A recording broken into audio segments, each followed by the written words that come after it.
नमस्कार साथियों। तो ये 11 जून 2021 की बहुत बड़ी खबर है जो कि मिशन निदेशक द्वारा जारी की गई है सभी मुख्य चिकित्सा अधिकारियों के लिए। तो क्या है इसका विषय कि नर्स मेटरिंग यानी कि नर्स मेंटर आप जानते होंगे। नर्स मेटरिंग कार्यक्रम के अंतर्गत रिक्त ब्लॉकों में नर्स मेंटर्स के नामांकन हेतु संशोधित दिशा निर्देशों के संबंध में है। तो चलते हैं पूरी खबर की ओर। और जो लोग हमारे चैनल पर अभी नए विजिट कर रहे हैं तो कृपया चैनल को सब्सक्राइब करें, बेल आइकन दबाएं। तो क्या है पूरी खबर। महोदय अवगत कराना है कि प्रदेश में नर्स मेंटर कार्यक्रम के संचालन हेतु इस कार्यालय के पत्र संख्या 11873 दिनांक 18 फरवरी 2019 एवं पत्र संख्या 7373 दिनांक 19 फरवरी 2021 का संदर्भ ग्रहण करने का कष्ट करें, जिसके माध्यम से प्रदेश के समस्त जनपदों के 820 विकास खंड स्तरीय चिकित्सा इकाइयों पर एक नर्स मेंटर को नामांकित किए जाने, कार्य एवं दायित्व तथा अतिरिक्त मानदेय हेतु विस्तृत दिशा निर्देश प्रेषित किए गए थे। उक्त दिशा निर्देशों में नर्स मेंटर की शैक्षिक अर्हता जनरल नर्सिंग एवं midwifery diploma GNM, staff nurse के साथ में बीएससी नर्सिंग अथवा एमएससी नर्सिंग के संबंध में अस्पष्टता होने के कारण कतिपय जनपदों द्वारा अर्हता के संबंध में पुनः स्पष्ट दिशा निर्देश उपलब्ध कराए जाने हेतु अनुरोध किया है। अतः संशोधित दिशा निर्देश निम्नवत हैं। शैक्षिक योग्यता जनरल नर्सिंग एवं मिडवाइफरी जीएनएम स्टाफ नर्स के साथ नर्सिंग में बीएससी अथवा एमएससी। संशोधित निर्धारित अर्हता अब क्या है। जनरल नर्सिंग एवं मिडवाइफरी जीएनएम में डिप्लोमा अथवा बीएससी नर्सिंग अथवा एमएससी नर्सिंग में डिग्री। आयु सीमा जो है पहले 50 वर्ष से कम 31 मार्च 2019 के अनुसार, और अब संशोधित निर्धारित अर्हता जो है वो भी अधिकतम 50 वर्ष से कम है। 1 अप्रैल 2021 तक 50 वर्ष से कम वालों को लिया जाएगा। सेवा योजना के प्रकार राष्ट्रीय स्वास्थ्य मिशन उत्तर प्रदेश के अधीन संविदा पर कार्यरत स्टाफ नर्स हो। अब क्या संशोधन कर दिया गया है कि राष्ट्रीय स्वास्थ्य मिशन उत्तर प्रदेश के अंतर्गत केवल मात्र स्वास्थ्य कार्यक्रम में कार्यरत संविदा की स्टाफ नर्स हो। और जेंडर की बात की जाए, लिंग की, तो सिर्फ महिला नर्स पहले थी और अब सिर्फ महिला स्टाफ नर्स है। वर्तमान तैनाती कार्यालय पहले क्या था कि जो स्टाफ नर्स लेबर रूम में कार्यरत हैं उन्हें उसी ब्लॉक के सीएससी, बीपीएससी, बीपीएच में नर्स मेंटर के रूप में कार्य किए जाने की वरीयता दी जाएगी। अब क्या है वर्तमान स्थिति में कि मात्र स्वास्थ्य कार्यक्रम के अंतर्गत उसी ब्लॉक अथवा ब्लॉक स्तरीय चिकित्सा इकाई में कार्यरत स्टाफ नर्स को नर्स मेंटर के रूप में नामांकित किया जाए। कार्य अनुभव की बात की जाए तो राष्ट्रीय स्वास्थ्य मिशन उत्तर प्रदेश की स्टाफ नर्स जो सर्वाधिक समय से लेबर रूम में कार्यरत हैं, राष्ट्रीय स्वास्थ्य मिशन उत्तर प्रदेश की स्टाफ नर्स जिसने कम से कम 2 वर्ष तक लेबर रूम में काम किया हो। साथ ही अवगत कराना है कि एसपीएमयू के पत्र संख्या 274775 दिनांक 31/8/2020 के माध्यम से नर्स मेंटर को अतिरिक्त मानदेय ₹5000 प्रतिमाह देने के निर्देश प्रेषित किए गए थे, जिसके संबंध में स्पष्ट किया जाता है कि नर्स मेंटर्स को नामांकन तिथि से उनके द्वारा निर्धारित कार्यों को संपादित किया जाना है तथा उसी तिथि से अतिरिक्त मानदेय ₹5000 प्रतिमाह देय है।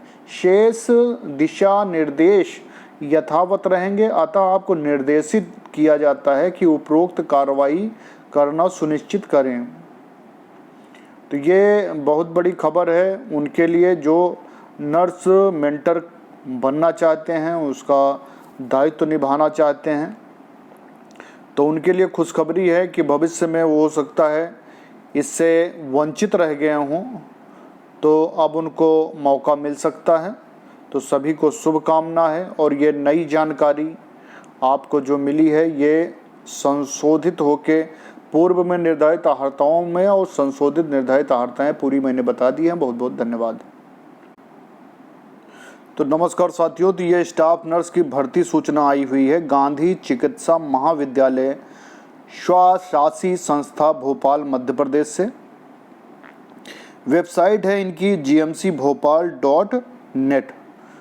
तो और ईमेल जो है वो deanGMC@yahoo.co.in। तो इन पर आप ईमेल कर सकते हैं। पूरी खबर की ओर आपको लेकर चलते हैं। संचालय चिकित्सा शिक्षा मध्य प्रदेश भोपाल के पत्र क्रमांक 546 आस्था अराज 2020 दिनांक 1/6/2020 के तहत मध्य प्रदेश स्वशासी चिकित्सा महाविद्यालय चिकित्सकीय सेवा आदर्श सेवा नियम 2018 द्वारा प्राप्त परिचारिका संवर्ग स्टाफ नर्स की अनुसूचियों के आधार पर गांधी चिकित्सा महाविद्यालय भोपाल एवं संबद्ध चिकित्सालय के स्टाफ नर्स के रिक्त पदों पर केवल महिला अभ्यर्थियों प्राप्त कर भर्ती परीक्षा के आधार पर प्रावीण्य सूची MP ऑनलाइन के माध्यम से तैयार की जानी है तथा निर्धारित प्रारूप में आवेदन आमंत्रित किए जाते हैं। स्टाफ नर्स के पदों पर आवेदन का प्रारूप MP ऑनलाइन की वेबसाइट mponline.gov.in पर ऑनलाइन उपलब्ध रहेगा तथा आवेदन की अंतिम तिथि दिनांक 16 जून 2021 समय रात्रि 12 बजे तक ऑनलाइन भरे जा सकेंगे। सीधी भर्ती हेतु महिला स्टाफ नर्स के रिक्त पद 378, अनारक्षित यानी कि जनरल के 99, भूतपूर्व सैनिक के 12, दिव्यांग के 8, टोटल 119। आर्थिक रूप से कमजोर यानी EWS उनके 15 पद हैं। अनुसूचित जाति SC के 62, अनुसूचित जनजाति ST के 78, अन्य पिछड़ा वर्ग OBC के 104 और टोटल 378 पद। निम्न पदों रिक्त पदों की संख्या संवर्ग में घटाई एवं बढ़ाई जा सकती है। न्यूनतम शैक्षणिक योग्यता की बारे में बात की जाए तो अभ्यर्थी अनिवार्य रूप से भौतिक शास्त्र, रसायन शास्त्र और जीवन विज्ञान के साथ 10+2 शिक्षा पद्धति से 12वीं परीक्षा अवश्य उत्तीर्ण होना चाहिए। नंबर 2, BSc नर्सिंग अथवा जनरल नर्सिंग एवं ज्येष्ठ प्रसूति विज्ञान प्रशिक्षित। Number 3, Madhya Pradesh nursing council में जीवित पंजीयन। और क्या है, स्टाफ नर्स के पद नियुक्ति हेतु निर्देश और शर्तें क्या रहेंगी। नर्सिंग स्कूल महाविद्यालय की उत्तीर्ण उम्मीदवारों को उनकी शैक्षणिक व्यवहारिक गुणवत्ता एवं शासन द्वारा व्यय संसाधनों को दृष्टिगत रखते हुए स्क्रूटनी में उपर्युक्त पाए जाने पर स्टाफ नर्स की नियुक्ति प्रथम 3 माह के लिए निश्चित पारिश्रमिक रुपये 10,000 प्रतिमाह पर की जाएगी। 3 माह पश्चात स्टाफ नर्स की कार्य मूल्यांकन एवं कार्य संतोषजनक होने की स्थिति के पश्चात अभ्यर्थियों को नियमित स्थापना के पदों पर नियुक्त किया जाएगा। स्टाफ नर्स और उनका वेतनमान जो रहेगा वो शासन निर्देशानुसार वेतन देय होगा। यह नियुक्ति माननीय उच्च न्यायालय जबलपुर के अंतिम आदेश के अधीन होगी। वेतनमान एवं अन्य भत्तों की बात की जाए तो महंगाई भत्ता एवं अन्य भत्ते और अन्य लाभ शासन नियमानुसार लागू होंगे। आरक्षण, पदों पर आरक्षण राज्य शासन के द्वारा समय समय पर जारी आदेशों के अनुसार होगा। अनुसूचित जाति, अनुसूचित जनजाति, अन्य पिछड़ा वर्ग, केवल गैर क्रीमी लेयर तथा अनारक्षित आर्थिक रूप से कमजोर वर्ग के लिए आरक्षण प्राविधान नियमानुसार लागू होंगे।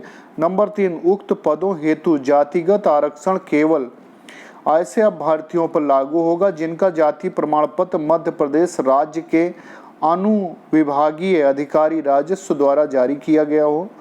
नंबर 4, मध्य प्रदेश शासन सामान्य प्रशासन विभाग मंत्रालय वल्लभ भवन भोपाल के पत्र क्रमांक F61/2002 1 भोपाल दिनांक 18 जनवरी 2018 द्वारा मध्य प्रदेश लोक सेवा अनुसूचित जातियों, अनुसूचित जनजातियों, अन्य पिछड़ा वर्गों के लिए आरक्षण नियम 1988 के नियम 4 में संशोधन की अधिसूचना मध्य प्रदेश राजपत्र असाधारण में 16 जनवरी 2018 के अंतर्गत 4 आदिम जनजातियों के लिए विशेष उपबंध के यदि आवेदक जिला श्योपुर, मुरैना, दतिया, ग्वालियर, भिंड, शिवपुरी, गुना और अशोकनगर की सहारिया आदिम जनजाति, जिला मंडला, डिंडौरी, शहडोल, उमरिया, बालाघाट और अनूपपुर की बैगा आदिम जनजाति तथा जिला छिंदवाड़ा के तामिया विकासखंड की भारिया जनजाति का संविदा शाला शिक्षक या तृतीय चतुर्थ श्रेणी के किसी भी पद के लिए या वन रक्षक कार्यपालक के लिए आवेदन करता है या उस पद के लिए विहित की गई न्यूनतम अर्हता रखता है तो उसे भर्ती प्रक्रिया को अपनाए बिना उक्त पद पर नियुक्ति किया जाएगा। दिव्यांगन के आरक्षण सामान्य प्रशासन विभाग क्रमांक F842001 आप्र 1 पार्ट भोपाल दिनांक 17 सितंबर 2018 अनुसार रहेगा। अस्थिबाधित 45% से 50% शरीर के निचले हिस्से की विकलांगता मान्य है। उपरोक्त पदों में भूतपूर्व सैनिक केवल महिला के लिए आरक्षण सामान्य प्रशासन विभाग मंत्रालय भोपाल द्वारा जारी निर्देश F9 एवं भोपाल दिनांक 22 सितंबर 2012 के अनुसार दे रहेगा। उक्त पदों पर आखिरी रूप से कमजोर EWS के लिए आरक्षण नियमानुसार मिलेंगे। आवेदन शुल्क जो है वो 1200 रुपये रहेगा। अनुसूचित जाति अनुसूचित जनजाति वर्ग हेतु 1000 रुपये और पिछड़ा वर्ग के लिए 1100 रुपये। आयु सीमा 18 से 40 वर्ष और आयु की गणना 1 जनवरी 2021 के आधार पर की जाएगी। और बाकी ये शर्तें दी हुई हैं कि उम्मीदवार मध्य प्रदेश का मूल निवासी हो, गांधी चिकित्सा महाविद्यालय स्वशासी संस्था भोपाल द्वारा आवश्यकता अनुसार उक्त पदों की संख्या संवर्ग में परिवर्तन किया जा सकता है। और जो अनुसूचित जनजाति और पिछड़ा वर्ग को जो छूट मिलती है शासन द्वारा वो मिलेगी जो उस प्रदेश में चलती है मध्य प्रदेश के द्वारा। और बाकी भी इसमें काफ़ी नियम कानून हैं, इनको आप ज़रूर पढ़ लीजिएगा फार्म भरने से पहले। और यहाँ पे देखिए दिया हुआ है कि ऑनलाइन आवेदन प्रारंभ होने की तिथि है 28 मई 2021 और आवेदन जमा करने की अंतिम तिथि 16 जून 2021 है। त्रुटि सुधार हेतु प्रारंभ तिथि 17 से 19 जून है और आवेदन में त्रुटि सुधार हेतु अंतिम तिथि 19 जून है। तो बहुत कम समय रह गया है, लेकिन सभी के लिए शुभकामना है। आप लोग भरें और सफलता आपको मिले। बहुत बहुत धन्यवाद है।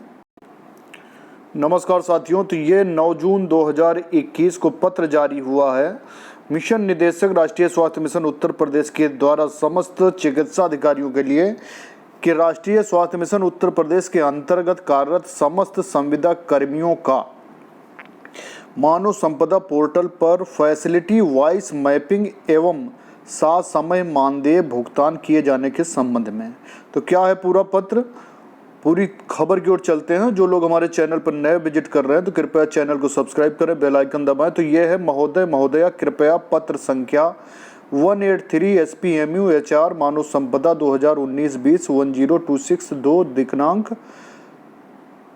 तो इसमें संदर्भ ग्रहण करने का कष्ट करें जिसके माध्यम से राष्ट्रीय स्वास्थ्य मिशन उत्तर प्रदेश के अंतर्गत जनपद स्तर से कार्यरत समस्त संविदा कर्मचारी, समस्त आउटसोर्स कर्मियों का मानव संपदा पोर्टल पर उपलब्ध विवरणों को फैसिलिटी वाइज मैपिंग करने हेतु निर्देशित किया गया था, किंतु कतिपय जनपदों में कार्यरत समस्त संविदा आउटसोर्स कर्मियों का मानव संपदा पोर्टल पर शुद्ध रूप से फैसिलिटी वाइज मैपिंग नहीं की गई है, जिससे उच्च स्तर से समय समय पर मांगे जाने सूचना प्रदान करने में अत्यंत कठिनाइयों का सामना करना पड़ रहा है,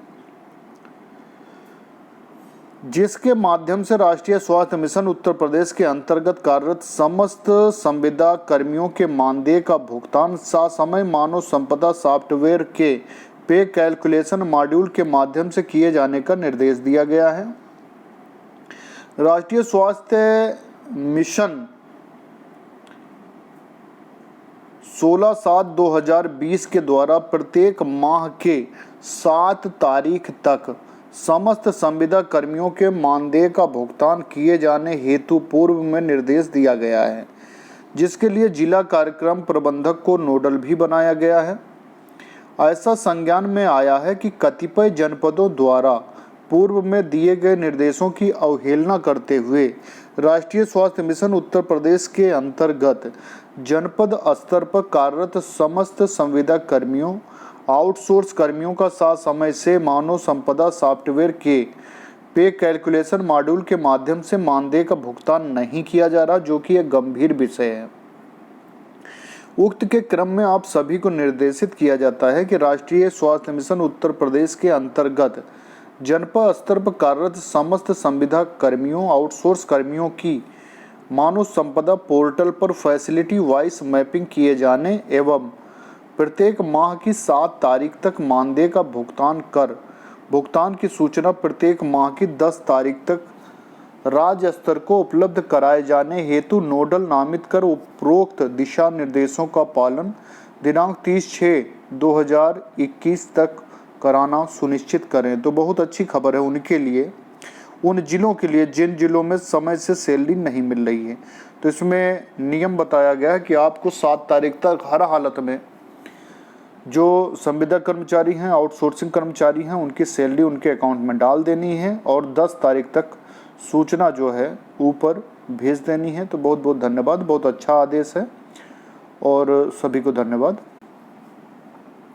तो साथियों, ये मिशन निदेशक जी की तरफ से सभी सीएमओ, सभी मुख्य चिकित्सा अधिकारियों को ये पत्र भेजा गया है, जिसका विषय है कि राष्ट्रीय स्वास्थ्य मिशन उत्तर प्रदेश के अंतर्गत जनपद पर कार्यरत संविदा कर्मियों से संबंधित सूचना उपलब्ध कराने के विषयक क्या सूचना मांगी गई है। पूरी खबर की ओर चलते हैं। जो लोग हमारे चैनल पर नए विजिट कर रहे हैं तो चैनल को सब्सक्राइब कर लें, बेल आइकन दबा लें। तो क्या है पूरी खबर?